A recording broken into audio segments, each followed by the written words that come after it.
Welcome to the Voices of Recovery podcast. This is your spiritual principle of a day episode, featuring a recovering addict.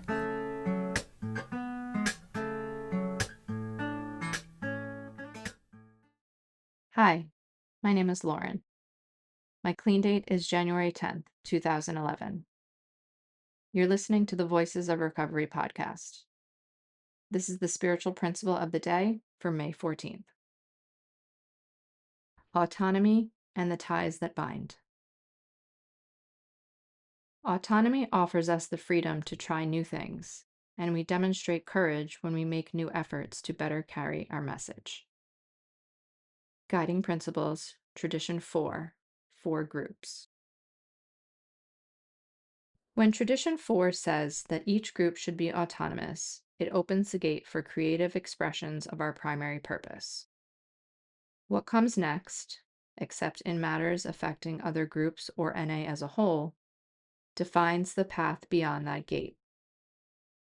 The other 11 traditions and our spiritual principles guide us along that path. They offer direction to ensure the best possible conditions for our journey and mark potential trouble to keep us from wandering off a cliff. We don't just do as we please, we do what's right, as one member put it. At our business meetings, my home group considers 2 questions. How do our actions carry the message? And what else can we do to improve the atmosphere of recovery? Keeping our primary purpose foremost in mind has a clarifying effect. It ensures that each innovation is motivated by our desire to carry the message more effectively. Changes in society, in the neighborhood, or in the law can impact our meetings and often call us to innovate. We do our best to let go of that "this is the way we've always done it" mindset, which can undermine the courage we need to exercise group autonomy.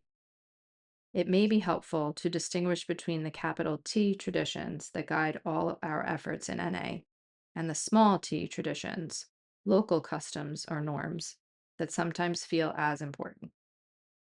Longtime members assure us that we won't break this thing by thinking a bit outside the box.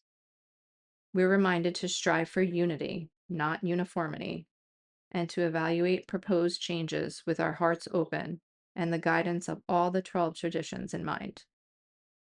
We can practice our autonomy and pay attention to the ties that bind. When we do, we find that, as promised, all will be well. Spiritual principle.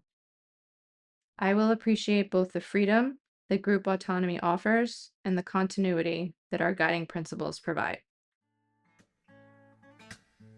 The Voices of Recovery podcast is an independent production of the Works of Wisdom. We welcome your questions and donations via PayPal at voicesofrecoverypod@gmail.com. This podcast is an independent production and is not affiliated with, associated with, authorized by, endorsed by, or in any way officially connected with Narcotics Anonymous or any of its subsidiaries or affiliates. While NA literature may be read during episodes for the purpose of supporting recovery, such use does not constitute an official endorsement or representation by Narcotics Anonymous. In accordance with NA tradition, the NA name is not to be used to endorse or be affiliated with any outside enterprise, and no such endorsement or affiliation is implied. Music is by Sage. Thanks for listening to the Voices of Recovery podcast.